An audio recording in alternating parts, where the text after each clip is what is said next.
Segala puji bagi Allah Subhanahu wa Ta'ala yang telah memberikan kita semua nikmat serta karunia-Nya sehingga kita bisa berkumpul pada pagi hari ini, yaitu untuk melaksanakan kegiatan Nuansa Kajian Islam atau disingkat NKI Rohis Asaman 43 Jakarta tahun 2023. Salawat serta salam tak lupa kita curahkan kepada junjungan kita Nabi besar Muhammad sallallahu alaihi wasallam, kepada para keluarga, sahabat, dan sampai kepada kita selaku umatnya yang insya Allah senantiasa istiqomah hingga hari akhir nanti. Alhamdulillah, dalam kesempatan kali ini kita dapat berkumpul untuk mengikuti materi dalam NKI kali ini. Mari sama-sama kita buka dengan membaca kalimat basmalah sebagai pembuka acara NKI kali ini. Bismillahirrahmanirrahim. Selanjutnya akan ada pembacaan tilawah dan seri tilawah Al-Quran yang akan disampaikan oleh saudara Reza dan saudari Helga. Kepada Reza dan Helga, waktu tempat dipersilakan. Iya.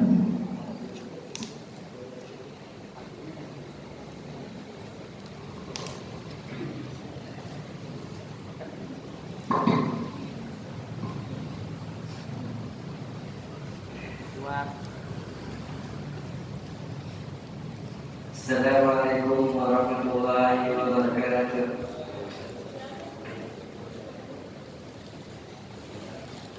A'udzu billahi minasy syaithanir rajim.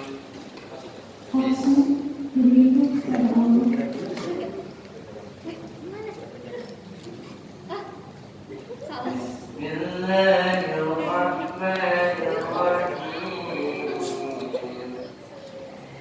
Aku berlindung kepada Allah dari godaan setan yang terkutuk, dengan menyebut nama Allah yang Maha Pengasih lagi Maha Penyayang. Lam yakunil ladzina kafaru min ahlil kitab wal musyrikin munfakkina hatta ta'tiyahumul bayyinah. Orang-orang yang kafir dari golongan ahli kitab dan orang-orang musyrik tidak akan meninggalkan agama mereka sampai datang kepada mereka bukti yang nyata. Rasulun minallahi yatlu suhufan mutahharah. Yaitu seorang Rasul dari Allah, Muhammad, yang membacakan lembaran-lembaran yang suci, Al-Quran. Fiha kutubun qayyimah. Di dalam terdapat isi kitab-kitab yang lurus benar. وما تفرق الذين أوتوا الكتاب إلا من بعد ما جاءتهم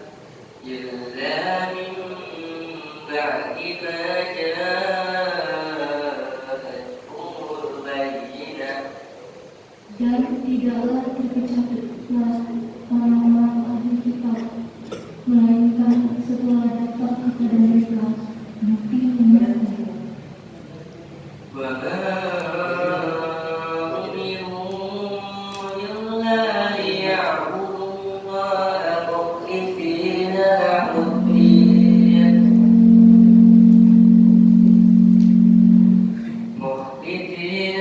الدين حنفاء ويقيموا الصلاة ويؤتوا الزكاة وذلك دين القيمة.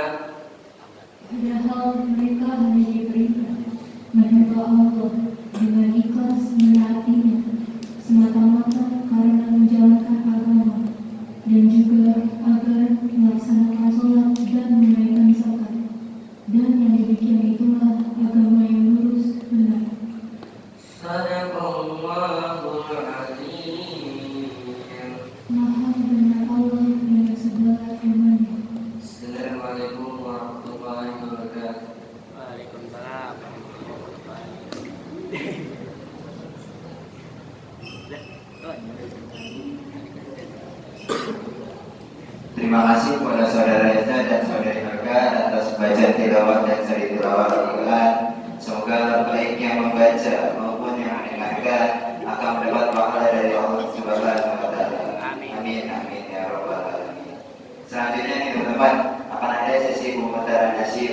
diharapkan untuk semua peserta dapat berdiri dan mengikuti nasihat agar menjadi lebih bersemangat.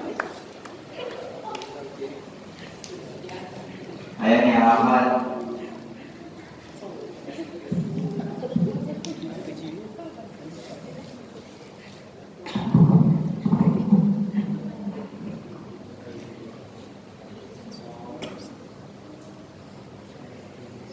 Jadi kirimin akhirnya boleh dibuka.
Terima kasih kepada semua peserta, dipersilakan untuk duduk kembali. Teman-teman, kita sudah sampai nih pada inti acara NKI pada hari ini, yaitu penyampaian materi. Pada tanggal 11 Maret, Rohis Sesmen 43 Jakarta akan mengadakan kegiatan NKI episode 38 dengan judul Kisah Abdurrahman bin Auf yang akan dibimbing oleh Bang Irham selaku pembicara. Sebelum dimulai, berikut ini biodata singkatnya. Pembicara kita pada kali ini bernama lengkap Irham Ramadan, lahir tanggal Jakarta 7 Agustus 2001, memiliki riwayat pendidikan di SDN Menteng 2, SMN 1 Jakarta dan SMN 43 Jakarta, serta S1 Pendidikan Bahasa Arab Universitas Negeri Jakarta. Beliau juga memiliki pengalaman organisasi Ketua PSPD SMA Negeri 43 Jakarta, Wakil Ketua Rais SMA Negeri 43 Jakarta, Ketua Bidang Syiar Kokha di SMA Negeri 43 Jakarta, Staf Divisi Kaderisasi UNJ, Staf Divisi Kaderisasi BMP, PBA, PBS, BNJ, dan lain sebagainya. Yuk langsung aja, mari kita panggilkan kepada Bang Irham Ramadan selaku bicara. Kepada Bang Irham, tempat dan waktu kami persilakan.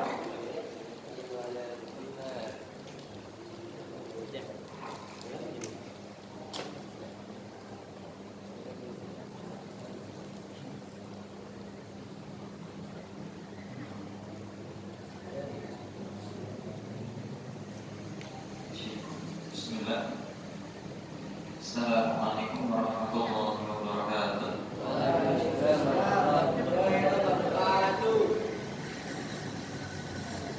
Jalan-jalan beli sajadah. Ya udah. Alhamdulillah, alhamdulillah, hamdan katsiran thayyiban barakat fihi, amma ba'd. Puji syukur senantiasa kita ucapkan kehadirat Allah Subhanahu wa taala karena hanya berkatnya dan selalu karena hanya berkatnya kita semua yang ada di sini diizinkan untuk dapat mengikuti agenda apa hari ini sekarang? Agenda NKI. Jadi kalau teman-teman masih mengikuti upacara bendera nggak tiap hari Senin? Oh enak banget ya. Soalnya anak di kampus sudah nggak ada. Masih ini nyindir aja. Jadi kan di tiap hari Senin itu selalu ada amanat kepala sekolah ya. Dan biasanya di tiap amanat itu setiap pengisinya di awal selalu mengatakan puji syukur serta salawat ya. Dan pula di setiap pertemuan dua kalimat ini menjadi dua kalimat pembuka gitu ya. Lagi-lagi dua kalimat ini bukan menjadi kalimat yang apa ya, yang hanya menjadi formalitas atau hanya umpaan semata ya. Tapi memang kalimat yang benar-benar harus kita ucapkan karena hanya Allah pun yang menggerakkan hati kita ya. Hanya Allah yang mengizinkan kita untuk datang ke tempat ini. Di antara berapa banyak siswa muslim di tempat tiga gitu ya, hanya berapa sekian persennya yang datang ke sini gitu. Padahal teman-teman memiliki pilihan lain gitu. Jadi kan di setiap hidup itu selalu ada berbagai pilihan gitu. Dan teman-teman memilih untuk datang ke tempat ini. Dan semoga setiap langkah kaki teman-teman ke depannya akan senantiasa Allah mudahkan dan Allah berkahkan gitu. Amin. Kemudian salawat dan juga salam semoga selalu senantiasa tercurah kepada Nabi Muhammad SAW. Allahumma shalli ala sayyidina Muhammad sallallahu alaihi Muhammad. Dan lagi-lagi pula itu hanya bukan kalimat yang hanya formalitas semata, karena Rasul itu sudah melakukan berbagai macam perjuangan gitu, yang tidak dapat kita bayangkan meskipun kita telah mendengar sebanyak-banyaknya tentang beliau gitu. Oke, jadi kalau tadi di CV atau riwayat hidup mana disebutkan wakil ketua ROIS gitu ya. Sekarang wakil ketua ROIS ada? Nggak ada. Ketuanya siapa? Ketuanya Ilham. Kayak aneh. Nah jadi kalau disebutkan di riwayat hidup itu wakil ketua ROIS, jadi itu sebenarnya anak mengemban ketua ROIS, ketua NKI ROIS gitu. Jadi NKI itu ibarat jantungnya ROIS gitu. Jadi NKI kan diadakan pada tiap Sabtu ya. Jadi kalau NKI itu tidak ada di dalam ROIS, maka ruh atau jantung dari ROIS itu sendiri ibaratnya hilang gitu ya. Kalau ketua NKI siapa sekarang? Kok enggak? Masya Allah. Dan semoga teman-teman tetap diistiqomahkan sampai ke depan ya. Sampai ke depannya itu sampai kita pulang gitu ya. Pulang ke alam lahir. Saya aneh izin tanya, di sini yang kelas 10 siapa? 1, 2, 3, 4, 5, 6, 7, 8, 9, 10. Ya, ini berapa? Awalnya kelas 10 ada berapa? 5. Kelas 11? Kelas 11 isinya pengurus berarti. Jadi semoga ke depannya yang kelas 10 bisa mengajak teman-teman ya. Jadi biar kalian mendapatkan pahala jariah juga. Kan ke depannya juga insya Allah kita akan menghadapi apa? Ujian akhir semester, betul. Iya, insya Allah kita menghadapi bulan Ramadan. Nah, insya Allah di bulan Ramadan itu Rabbis tentunya memiliki banyak kegiatan, ya, apalagi di tarawihnya. Jadi jadikanlah momen ini sebagai teman-teman kelas 10 untuk mengajak teman-teman kelas 10 yang lain atau untuk menyibukkan diri kalian dengan agenda-agenda kebaikan. Dan semoga kalian tetap akan selalu disibukkan dengan agenda-agenda kebaikan. Oke, sebelumnya kamu-kamu aneh sampai pukul berapa di sini? 11 malam. Sampai 10.30 aja nggak bisa. Materinya mas.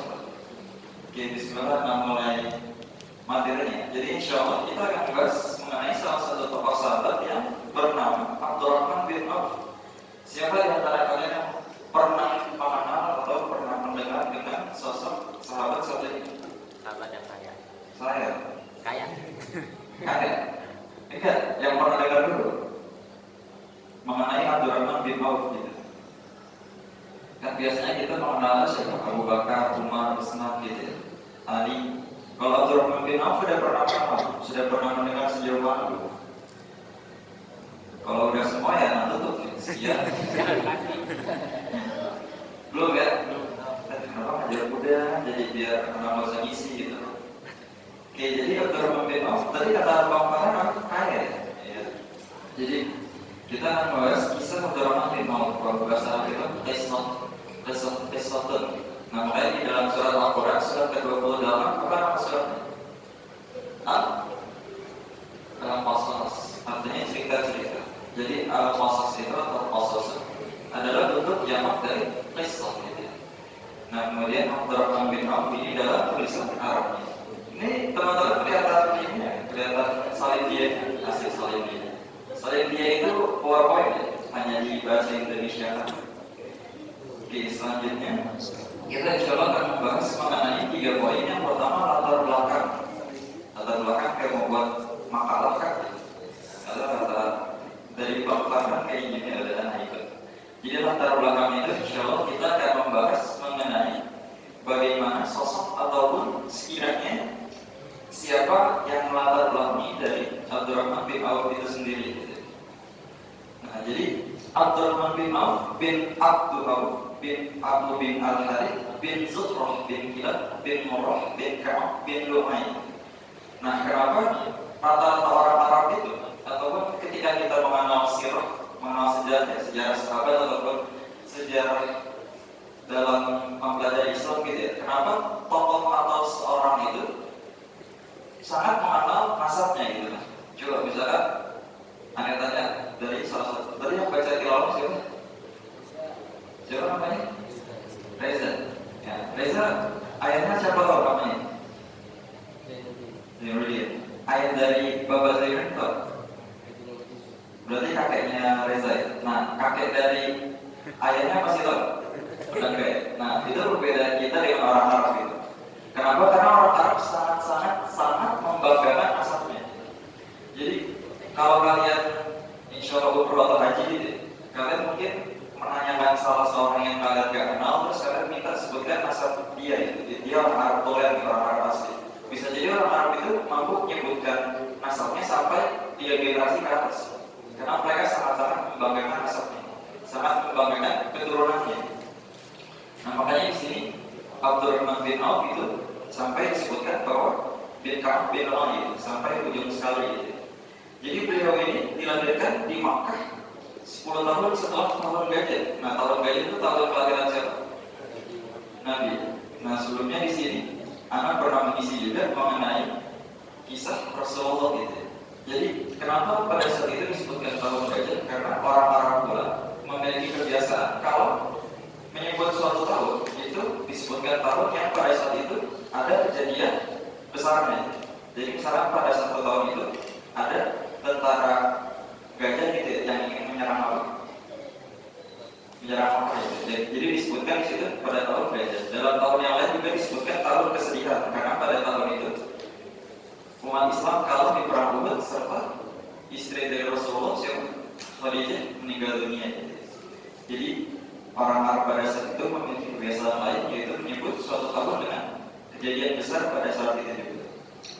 Nah berarti kan Abdurrahman bin Auf ini usianya 10 tahun lebih muda dari siapa? Rasulullah. Karena kan disebutkan 10 tahun setelah tahun gajah. Nah kemudian lebih tua 3 tahun dari Umar bin Khattab. Nah di sini disebutkan bahwasanya Abdurrahman bin Auf itu sebelumnya memiliki nama Abdul Mamrud. Kemudian oleh Rasulullah diganti menjadi Abdurrahman. Siapa yang tahu arti dari Abdurrahman? Kalau Abdullah artinya apa? Abdullah Abdul apa? Jamaknya itu ibadah. Jadi kalau ada teman kalian namanya Ibad, itu jamak dari Abdul. Abdul artinya abdi. Abdi itu artinya apa? Saya dalam hal ini artinya hamba itu. Jadi kalau Abdullah artinya Hamba Allah. hamba Allah. Abdurrahman. Hamba Rahman. Ya, jadi Rahman itu mewakili dari sifat Allah itu Ar-Rahman. Iya. Nah jadi di sini dari hadis riwayat Hakim dan disahihkan oleh Imam Az-Zahabi. Nah kemudian ayah dari Abdurrahman bin Auf ini bernama Auf bin Abdurrahman, yang mana ayahnya ini keturunan dari Al-Harith Az-Zuhri. Jadi Al-Harith Az-Zuhri ini dia Bani Zuhrah, yang mana Al-Harith Az-Zuhri ini kalau teman-teman lihat kembali ke atas itu Abdurrahman bin Auf bin Abdul Auf bin Abu bin Al-Harith. Nah Al-Harith ini kenapa aneh tebalkan gitu ya? Karena Al-Harith di sini merupakan sosok terkemuka dari kaum Bani Zuhrah gitu. Sementara ibunya yang bernama Ashifah binti Auf Az-Zuhriyah berbaiat. Apa arti dari berbaiat? Arti dari berbaiat apa ya? Oke. Apa arti dari berbaiat? Aku berbaiat kepadamu. Aku berbaiat. Apa jawab aja? Kalau salah paling dikeluarin. Apa aku berbaiat? Berjanji, iya, berjanji setia gitu ya. Jadi di awal-awal Rasulullah menerima wahyu. Jadi kan pada saat itu agak sulit untuk mengajak orang-orang untuk masuk Islam ya. Nah, tapi di lain sisi ada orang-orang yang berbaiat langsung kepada Nabi dalam arti berjanji setia itu. Di antaranya adalah Abdurrahman bin Auf. Jadi berjanji setia adalah aku berjanji untuk selalu patuh dan taat kepada engkau wahai Rasulullah. Nah, jadi di sini ibu dari Abdurrahman bin Auf adalah Ashifah binti Auf Az-Zuhriyah. Beliau ini langsung berbaiat dan berbahagia dengan keislamannya. Selanjutnya ada ciri fisik. Ciri fisik yaitu mengenai hal-hal fisik yang sekiranya dapat kita kenali pada beliau. Yang pertama tentunya putih gitu. Kemudian yang kedua, mata Abdurrahman bin Auf itu lebar serta indah. Yang ketiga, bulu matanya panjang, hidung mancung. Kemudian yang kelima, dua gigi taring bagian atasnya panjang seolah-olah dapat melukai bibir bagian bawahnya. Kemudian yang keenam, rambut beliau itu panjang sampai ke bawah telinganya. Kemudian yang ketujuh, lehernya panjang. Yang kedelapan, berbau lebar serta yang kesembilan, jari-jarinya kasar. Ini menurut Safah binti Hashim. Selanjutnya juga Abdurrahman bin Auf biasa atau selalu pakai pakaian yang seharga 500 atau 400 dinar gitu. Ini kata Sa'ad bin Ibrahim. Nah kemudian beliau juga biasa memakai selendang hitam teristimewa. Kenapa ada kata teristimewa di sini? Yang menambah ketampanan dan keagungan beliau. Kenapa dikatakan teristimewa? Karena selendang ini dipakaikan oleh siapa? Oleh Rasulullah. Jadi selendang ini dipakaikan langsung oleh Rasulullah kepada Abdurrahman bin Auf. Makanya disebut selendang hitam teristimewa. Selanjutnya dari Ibnu Sa'ad diriwayatkan dari Abdullah bin Amr, aku melihat Rasulullah SAW memakaikan Abdurrahman selendang hitam dan bersabda, pakailah selendangmu seperti ini. Dan selanjutnya juga dari Anas bin Malik, Rasulullah mengizinkan Zubair bin Awam serta Abdurrahman bin Auf, sahabat yang sedang kita bahas, untuk memakai kain sutra karena penyakit gatal yang mereka derita. Hukum memakai kain sutra haram. Hukum memakai emas bagi pria haram juga. Nah, jadi ada dua sahabat yang diberikan keringanan untuk mengenakan kain sutra. Di antaranya adalah Zubair bin Awam serta Abdurrahman bin Auf, dikarenakan kedua sahabat ini memiliki penyakit gatal yang mereka derita. Intinya kain sutra itu adalah kain yang sangat super lembut gitu. Nah, makanya kenapa kita untuk di dunia ini dilarang memakai kain tersebut, karena sangat menggambarkan dengan kemewahan dan kenyamanan yang amat tinggi. Nah, kalau mengapa kita juga dilarang memakai emas ataupun meminum dari bejana-bejana yang terbuat dari emas, karena itu menggambarkan kemewahan sama seperti kaum kafir Romawi dulu. Selanjutnya sejarah singkat di masa hidup Abdurrahman bin Auf.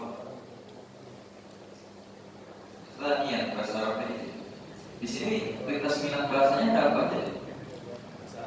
Bahasa Arab terus bahasa Prancis terus dua itu aja. Tapi kalian diberikan kebebasan atau ada kewajiban? Diwajibkan. Jadi kalian belajar bahasa Prancis dan bahasa Arab. Bahasa Prancis untuk kelas 11, bahasa Arab 10, bahasa Arab kelas 10. Kelas 10? Kelas 10 belum ada. Oh, udah beda berarti. Soalnya waktu zaman anak itu dari kelas 10 diberikan kebebasan untuk memilih bahasa Mandarin, bahasa Prancis, bahasa Jepang atau bahasa Jerman. Tapi sekarang udah berbeda. Padahal dengan itu sangat-sangat apa ya? Jadi siswa-siswi 4-3 itu memiliki privilege khusus. Jadi kalau kalian temui di sekolah-sekolah lain itu sangat-sangat jarang ada lintas minat bahasa asing. Tapi sekarang hanya bahasa Arab dan bahasa Prancis. Tapi tetap sungguh keistimewaan gitu. Jadi kebanggaan kalian menjadi siswa 4-3. Ya bangga-bangga aja, biar nggak kalah bersaing dengan sekolah. Nah, kita lanjut sejarah singkat masa hidup Abdurrahman bin Auf. Jadi kalau sejarah singkat kan seharusnya runtut ya, seharusnya kronologis dari balita sampai beliau wafat ya. Tapi karena memang kurangnya referensi ya, jadi anak izin untuk ibaratnya lengkap-lengkap atau sekiranya membahas yang spesial ataupun yang penting-pentingnya saja. Jadi yang pertama, bagaimana kemuliaan sosok Abdurrahman bin Auf di dalam Islam itu sendiri. Jadi teman-teman tentunya pernah mendengar ataupun mengenal istilah as-sabiqun al-awwalun. Artinya adalah yang pertama kali memeluk Islam. Ada berapa orang? Berapa? Banyak? 2,5? Berapa? 50. Kurang lebih ada berapa? Kurang lebih yang anak temukan di beberapa referensi itu kurang lebih 10 ya. Nah, di antaranya Abdurrahman bin Auf ini. Jadi di antara lainnya juga ada Zubair bin Awam, Utsman bin Affan, Talha bin Ubaidillah dan Sa'ad bin Abi Waqqas. Sa'ad bin Abi Waqqas ini terkenal dengan kemampuan memanahnya. Jadi kalau kalian mengidolakan sosok pemanah gitu ya, kalau ada yang main sokra itu di Valorant gitu kan dia bisa manah. Ya, jadi idolakan Sa'ad bin Abi Waqqas. Jadi Abdurrahman bin Auf ini memiliki kemuliaan tentunya karena menjadi awal sosok yang awal-awal masuk Islam. Nah, tentunya kenapa orang-orang yang awal-awal masuk Islam itu diberikan kemuliaan selain mereka dijanjikan kepadanya surga? Karena pada saat itu bayangkan di tengah masyarakat jahiliyah tiba-tiba ada orang yang mampu melakukan perjalanan dalam satu malam dari mana? Isra Mi'raj itu perjalanan dari mana? Masjidil Haram kan? Masjidil Aqsa, kemudian dari Masjidil Aqsa ke Sidratul Muntaha. Jadi bayangkan bagaimana di tengah kaum jahiliyah pada saat itu, orang Arab pada saat itu dikatakan jahiliyah bukan karena mereka tidak bisa bisa baca tulis, tapi mereka pada saat itu sangat-sangat pandai dan malah memiliki kemampuan syair yang tinggi. Dan pada saat itu orang yang memiliki pemahaman ataupun memiliki kemampuan syair yang tinggi itu sangat-sangat diidentikan dengan jenius. Jadi kata jahiliyah pada saat itu bukan digambarkan dengan bagaimana IQ-nya mereka, tapi digambarkan dengan EQ-nya mereka. Jadi kalau di dalam kepintaran psikologis ataupun apa ya, jadi kan yang kalau sering kita dengar itu adalah IQ ya, kepanjangan dan atau singkatan dari intellectual quotient. Jadi yang lainnya, jadi ada dua hal lain yang kurang kita dengar. Yang pertama ada EQ, E dan Q, satu lagi adalah SQ. Jadi yang pertama IQ itu adalah intellectual quotient, yang kedua EQ itu adalah emotional quotient, dan yang terakhir adalah spiritual quotient. Bedanya kalau IQ itu kan teman-teman sudah sering mendengar ya. Jadi bagaimana kepintaran ataupun kecerdasan seseorang berkaitan dengan akademik, berkaitan dengan mata pelajaran. Selanjutnya EQ itu emotional quotient, adalah bagaimana seseorang itu dapat mengendalikan emosi mereka. Kayak misal contoh sederhananya ini, teman-teman lewat di suatu jalan, teman-teman melihat ada suatu sampah. Ini sampahnya biasa saja, tidak menekankan kepada seseorang. Jadi melihat suatu sampah di jalan, orang yang IQ-nya tinggi, dia akan segera tahu kalau itu sampah. Tapi kalau orang dengan IQ-nya rendah, dia cuma berjalan membiarkan sampah tersebut. Tapi kalau IQ-nya tinggi, dia membuang sampah tersebut. Atau misalkan ada ranting ataupun pohon, kalau pohon nggak bisa disingkirin ya. Dia ada ranting di tengah jalan. Kan kata Nabi, siapa yang menyingkirkan gangguan di jalan selama itu bermanfaat bagi orang, maka pahala ataupun kebaikan selalu mengalir kepadanya. Nah, orang dengan emotional quotient yang tinggi ataupun yang bagus, dia akan menyingkirkan hambatan itu. Jadi intinya emotional quotient adalah bagaimana empati dan simpati kita terhadap orang lain. Dan ini biasanya yang suka kurang ditemukan di diri seseorang. Sementara spiritual quotient adalah bagaimana kedekatan kita dengan Allah ataupun hablum minallah. Nah, kata salah seorang guru BK ataupun bimbingan taslim, semakin tinggi spiritual quotient seseorang, itu dapat menaikkan derajat IQ dan EQ-nya. Jadi kalaupun kita tidak ingin meninggikan IQ kita, maka tinggikanlah SQ kita ya. Maka insya Allah IQ dan IQ akan ikut meningkat gitu. Nah, kembali ke materi sampai mana? Nah, jadi kenapa tadi disebutkan kenapa Sabiqul Awal itu mendapat kemuliaan? Karena memang tidak mudah untuk langsung mengikuti Rasulullah SAW. Jadi Abdurrahman bin Auf juga merupakan salah seorang sahabat yang mengikuti dakwah sejak awal. Jadi Abdurrahman bin Auf ini mengikuti bagaimana pahit ataupun dukanya Nabi dalam mendakwakan Islam. Jadi beliau ini Abdurrahman bin Auf juga ikut merasakan bagaimana beliau ini dicemooh oleh kaum kafir Quraisy ketika mendakwakan agama Islam. Selanjutnya beliau mendapat kemuliaan hijrah 2 kali ke Habasyah dan juga ke Madinah. Habasyah itu sekarang daerah Habasyah ada di daerah Afrika. Nama negaranya adalah Ethiopia. Ethiopia itu berbatasan dengan Djibouti, kemudian Somalia, serta Sudan. Nah, selanjutnya bahwasanya Abdurrahman bin Auf juga dijuluki Hawari. Siapa namanya Hawari? Hawari. Jadi Abdurrahman bin Auf dijuluki Hawari ataupun yang artinya telah membela Rasulullah SAW. Makanya kalau kita sering dengar ada konten kreator namanya Hawari, ataupun sahabat-sahabat Nabi Isa yang memang hanif, yang memang lurus, itu dinamakan Hawari juga. Artinya adalah pembela. Ini diriwayatkan oleh Musa'ad melalui ayat. Dan kemudian Abdurrahman bin Auf juga pernah menjadi imam dari Rasulullah ketika perang Badar. Di selanjutnya ada momen-momen indah bersama Nabi. Jadi di setiap waktunya itu, ketika Rasulullah sedang berpatroli ataupun berkeliling dari malam hari, itu biasanya pasti ada 4-5 sahabat yang mengikuti ataupun mendampingi beliau.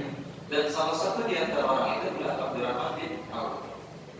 Nah, jadi ketika Nabi mendampingi berziarah kepada para sahabat, itu Abdurrahman bin Auf ikut.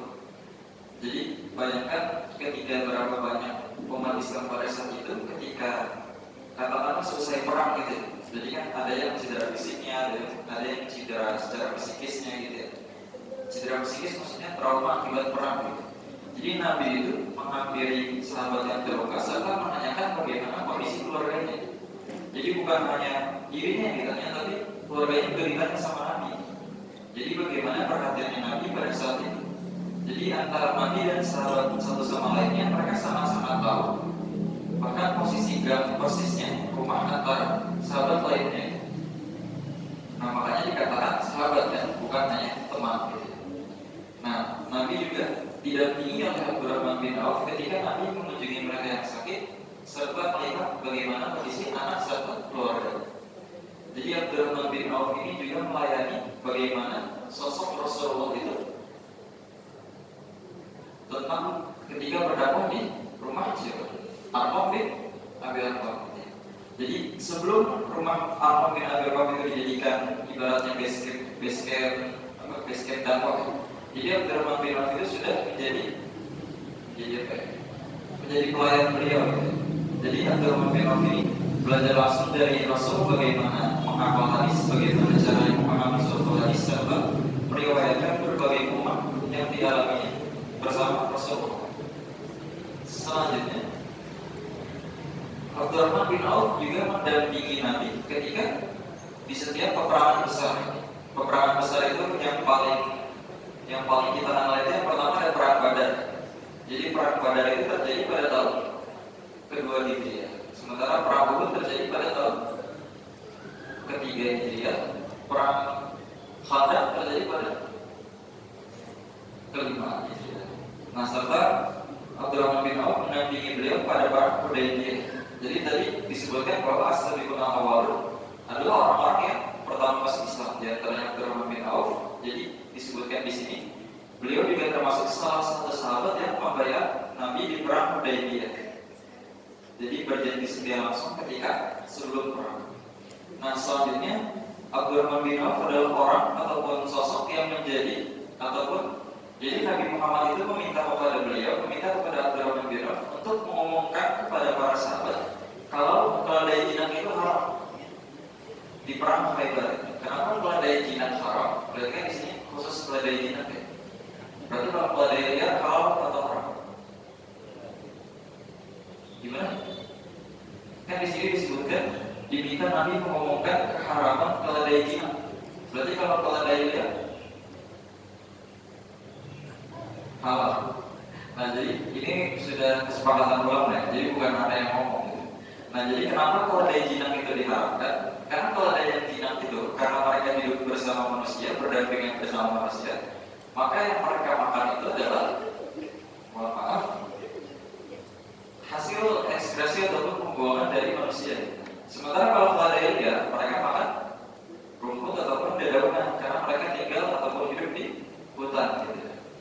Jadi makanya hasil kesepakatan ulama bahwasanya keledai jinak itu diharamkan, sementara keledai liar dihalalkan. Siapa sudah memakan daging keledai liar? Oh, nanti sore. Nah selanjutnya mengikuti haji wada ataupun haji perpisahan bersama Nabi pada tahun ke-10 Hijriah. Nah selanjutnya ada kisah mengenai kebun Al-Asqaf. Kebun Al-Asqaf ini kebun yang dimiliki oleh Abdurrahman bin Auf. Jadi pada saat itu Rasulullah itu pada malam hari beliau keluar ya. Terus sama Abdurrahman bin Auf diikuti gitu ya diikuti lah. Nah pada saat itu ternyata Nabi itu sholat di sekitar kebun milik Abdurrahman bin Auf yang namanya kebun Al-Asqaf. Sampai pada suatu sujud, Nabi itu sujud dengan sujud yang sangat-sangat lama. Bahkan sampai Abdurrahman bin Auf itu mengira Rasulullah sudah tiada gitu. Dan setelah Rasulullah salam, Abdurrahman bin Auf langsung bertanya, Abdurrahman, wahai Rasul, mengapa kau sujud dengan sangat lama? Aku mengira engkau sudah dipanggil oleh Allah. Terus kata Rasulullah, bahwasanya aku berdoa kepada Rabbku karena memberikan ujian kepadaku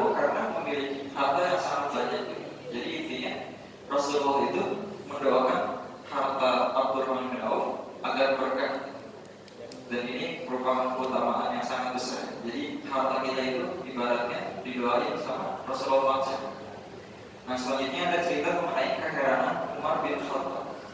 Jadi pada suatu saat juga, suatu ketika Abdurrahman bin Auf itu nangis, dan hal itu dilihat oleh Umar bin Khattab.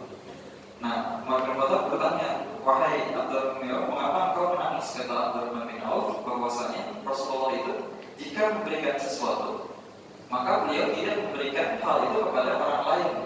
Jadi pada saat itu Rasulullah memberikan suatu hal, tapi Abdurrahman bin Auf ini belum mengetahui hal apa itu.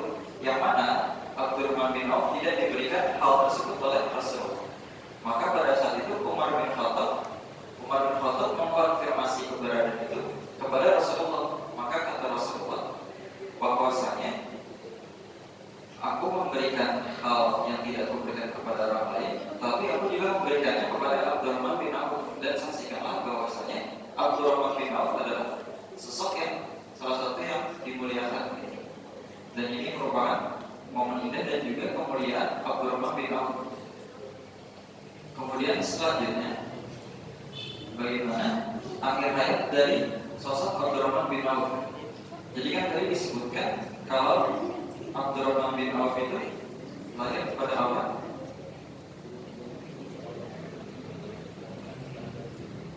ini nggak disebutkan ternyata. Jadi Abdurrahman bin Auf masuk Islamnya pada tahun berapa? Tahun 30 ya. Jadi karena pada saat itu Rasulullah menerima wahyu pada tahun berapa? 40 ya. Berarti Abdurrahman bin Auf masuk Islam di umur 30. Nah, jadi kalau akhir hayat dari seorang Abdurrahman bin Auf kurang lebih adalah, jadi beliau itu wafat pada tahun ke-32 Hijriah di usia 75 tahun. Jadi kalau Rasul itu wafat pada tahun berapa Hijriah? Atau umurnya dulu? Rasul wafat di usia 63. Berarti kalau dihijriahkan kira-kira sekitar 11 Hijriah. Nah, Abdurrahman bin Auf wafat pada tahun 32 Hijriah di usia 75 tahun. Selanjutnya beliau wafat di kota Madinah, dia dimakamkan di makam Baqi. Baqi itu kalau teman-teman sering dengar juga, jadi makam Baqi ini adalah makam yang diperuntukkan bagi keluarga Nabi serta sahabat-sahabat Nabi. Jadi intinya makam Baqi ini merupakan makam yang sangat-sangat spesial. Jadi arti dari Baqi ini adalah artinya itu aman. Jadi makanya disebutkan pula dalam istilah Arab Raudhatul Baqi, artinya taman surga. Nah selanjutnya dikisahkan bahwasanya Abdurrahman bin Auf itu pingsan dalam sakitnya, sehingga mereka menyangka mereka di sini keluarganya. Jadi keluarganya itu menyangka kalau pada saat itu Abdurrahman bin Auf telah meninggal. Maka oleh keluarganya ditinggalkan dan ditutupi dengan kain. Kemudian istri dari Abdurrahman bin Auf yang bernama Ummu Kulthum bin Uqbah pergi menuju masjid untuk rehat serta sholat. Dan selama itu pada satu jam Abdurrahman bin Auf tetap dalam keadaan pingsannya, dalam keadaan tertidur dia. Nah selanjutnya pula ketika Abdurrahman bin Auf bangun, dia langsung bertakbir. Jadi saat bangun setelah beberapa waktu dia langsung bertakbir dan keluarganya pun juga ikut bertakbir gitu, mungkin karena terkaget. Lalu Abdurrahman bin Auf mengatakan, kalian benar wahai keluargaku, dalam pingsanku sesungguhnya aku dibawa oleh dua orang yang kasar dan keras. Jadi ketika terlelap itu Abdurrahman bin Auf melihat ataupun bermimpi mungkin. Jadi dua laki-laki yang keras ini mengatakan, marilah kami akan menghadapkanmu wahai Abdurrahman bin Auf kepada yang maha perkasa lagi maha terpercaya untuk dihakimi. Maka mereka pun membawa Abdurrahman bin Auf hingga bertemu dengan seseorang. Kemudian seseorang ini berkata ataupun mencegah mereka, kemanakah kalian membawa orang ini? Bapak mau dibawa kemana Abdurrahman bin Auf ini? Maka kata dua orang yang tadi mengatakan, kami akan menghakiminya di hadapan yang maha perkasa dan maha terpercaya. Kemudian kata seseorang yang tadi mengatakan, kembalikanlah dia, sesungguhnya dia ada di antara mereka yang masih berada di perut ibu mereka, dan sesungguhnya dia akan tetap berada di tengah keluarganya hingga waktu yang ditentukan Allah. Maka setelah dia terbangun, Abdurrahman bin Auf tetap berada di keluarganya ataupun tetap hidup selama sebulan dan setelah itu meninggal dunia. Jadi setelah beliau ibaratnya komat atau meninggal selama beberapa waktu itu dan menceritakan apa yang dilihat oleh mimpinya, kan tadi disebutkan oleh seseorang tadi sesungguhnya ia akan tetap berada bersama keluarganya sehingga waktu yang ditentukan oleh Allah. Jadi setelah Abdurrahman bin Auf bangun masih hidup selama 1 bulan, setelah itu baru meninggal. Selanjutnya ada pembahasan yang terakhir, yaitu mengenai sifat-sifat yang harus kita teladani dari sosok Abdurrahman bin Auf. Nah kan tadi yang memang kita kenal ataupun yang sangat mencolok dari sosok Abdurrahman bin Auf adalah kekayaan beliau. Jadi sahabat yang kaya itu diantaranya ada Utsman bin Affan serta Abdurrahman bin Auf. Nah diantaranya yang pertama itu sikap yang harus kita teladani. Yang pertama adalah wara. Nah jadi wara itu adalah bagaimana kita menjaga diri kita dari hal-hal yang haram serta syubhat. Kan kalau hal-hal yang haram sudah jelas yang kalau kita lakukan berdosa, yang kalau kita tinggalkan gimana hukum haram? Kalau kita lakukan kita berdosa, kalau kita tinggalkan berpahala. Apa haram juga? Berpahala juga. Nah, kalau perkara syubhat itu gimana? Perkara yang syubhat. Perkara yang syubhat adalah perkara yang tidak jelas bagaimana halal dan haramnya. Jadi lebih baik kita tinggalkan saja. Nah jadi di sini disaksikan oleh Utsman bin Affan bahwasanya suatu saat Utsman bin Affan diwasiatkan sekitar 400 dinar oleh Abdurrahman bin Auf, dan setelah itu Utsman bin Affan mengatakan hartanya Abdurrahman bin Auf adalah harta yang bersih dan berkah. Selanjutnya adalah lembut. Nah jadi kan beberapa sahabat itu mengikuti Rasulullah SAW ketika berhijrah ataupun pindah dari Mekah ke Madinah, karena mengalami bagaimana siksaan dan cemoohan yang sangat-sangat dahsyat dari kaum kafir Quraisy ketika berada di Mekah itu. Nah jadi pada saat itu ketika Abdurrahman bin Auf pindah ataupun hijrah ke Madinah, Abdurrahman bin Auf bertemu dengan salah seorang sahabat yang bernama Sa'id bin Rabi'. Nah jadi kan ketika sahabat-sahabat yang berhijrah ke Madinah dari Mekah itu oleh Rasulullah dipersaudarakan gitu. Jadi misal Reza tadinya di Mekah, terus pindah ke Madinah, sama Rasulullah disaudarakan oleh sahabat yang ada di Madinah. Karena di Madinah siapa kelas lain namanya? Ada Reza, ada Zaki. Ya, misalkan dipersaudarakan oleh Zaki gitu ya. Nah jadi kenapa dipersaudarakan oleh Rasulullah? Agar ikatan ataupun ukhuwah umat Islam menjadi erat gitu ya. Nah jadi ketika Abdurrahman bin Auf dipersaudarakan oleh Sa'id bin Rabi', kata Sa'id bin Rabi', wahai Abdurrahman bin Auf, bahwasanya aku adalah orang yang kaya, maka ambillah separuh dari hartamu untuk engkau miliki. Dan bahwasanya pula, ini kata Sa'id bin Rabi', dan bahwasanya pula aku memiliki 2 istri, maka pilihlah salah satunya yang menarik untuk engkau jadikan istri. Jadi Sa'id bin Rabi' ini mengeluarkan 50% dari hartanya kepada Abdurrahman bin Auf serta menawarkan salah satu istrinya kepada Abdurrahman bin Auf gitu ya. Nanti kata Abdurrahman bin Auf, tidak perlu, tapi tunjukkanlah kepadaku di mana letak pasarmu. Aku ingin berdagang ataupun berbisnis. Jadi pada saat itu kenapa Abdurrahman bin Auf langsung menanyakan letak pasar? Karena dia ingin berbisnis dengan cara, jadi beliau ini menunjuk suatu letak di pasar yang tidak menarik sama sekali bagi kebanyakan pembeli. Jadi sama beliau ini dibeli letak pasar itu ataupun dia dibeli, lahannya itu dibeli, terus sama Abdurrahman bin Auf disewakan kepada para pedagang. Dan sistemnya adalah bagi hasil seikhlasnya kepada pedagang kepada Abdurrahman bin Auf. Dan hal itu justru membuat Abdurrahman bin Auf menjadi kaya raya.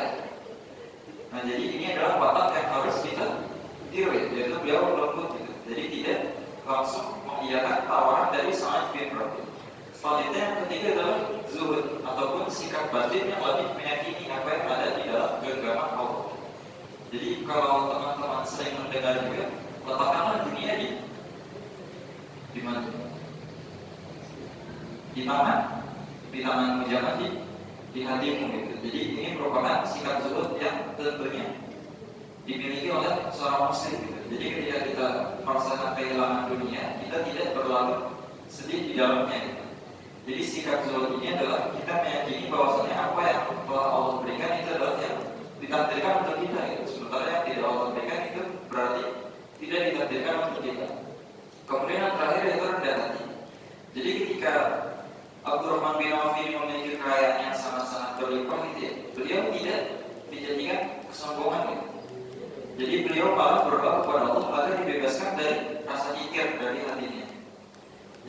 disebutkan pula bahwasanya suatu saat itu Abdurrahman bin Auf itu mensedekahkan 50% dari hartanya, dan setelah dia mensedekahkan 50% dari hartanya, beliau mensedekahkan kembali 40.000 dinar, dan 40.000 dinar itu senilai dengan, kalau tidak salah, 119 miliar kalau tidak salah pada saat itu jika dirupiahkan. Nah, tentunya ini hanyalah salah empat dari sikap yang harus kita teladani dari Abdurrahman bin Auf, dan tentunya kalau teman-teman gali kembali itu tentu amat banyak hal-hal ataupun sifat yang bisa kita teladani dari sosok Abdurrahman bin Auf. Nah, selanjutnya coba tolong yang di depan, Reza tolong dibaca. Reza, ini ada berapa kalau dikalimatkan nominal? Ada berapa? Atau teman-teman yang lain boleh diteriakkan ya, gitu. Boleh disebutkan atau teman-teman yang hafal? Berapa nih kalau dinominalkan? 6 berapa? Triliun apa miliar? Miliar apa triliun? Triliun apa di atas triliun? Iya, jadi triliun. Jadi disebutkan bahwasanya dari Ibnu Hajar dalam dalam kitab Al-Fatihah 448 bahwasanya kekayaan Abdurrahman bin Auf mencapai 6 triliun 21 miliar pada saat itu.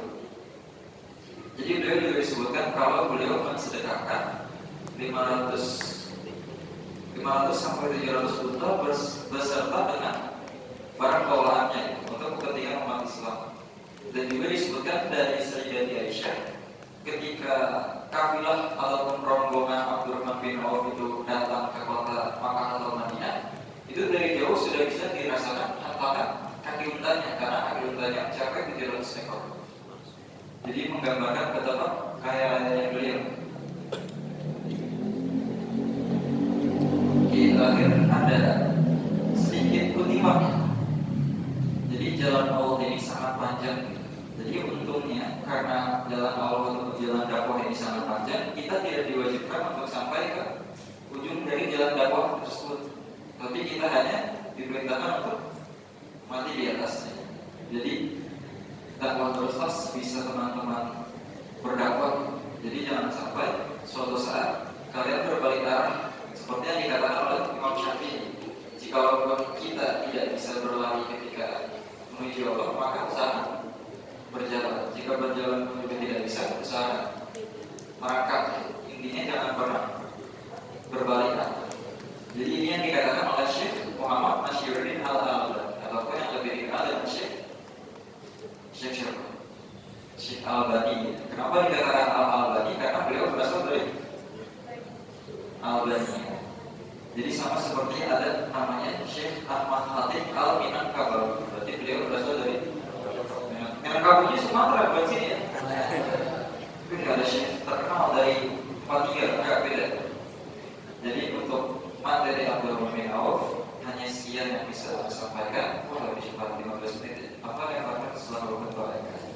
Mungkin sekian dari Syirah Abdurrahman bin Auf. Semoga dapat bermanfaat serta memotivasi teman-teman semua. Mungkin jika ada yang ingin ditanyakan, mana persilakan kepada teman-teman. Syukran kata sekian dari Anda. Assalamualaikum warahmatullahi wabarakatuh. Waalaikumsalam warahmatullahi wabarakatuh.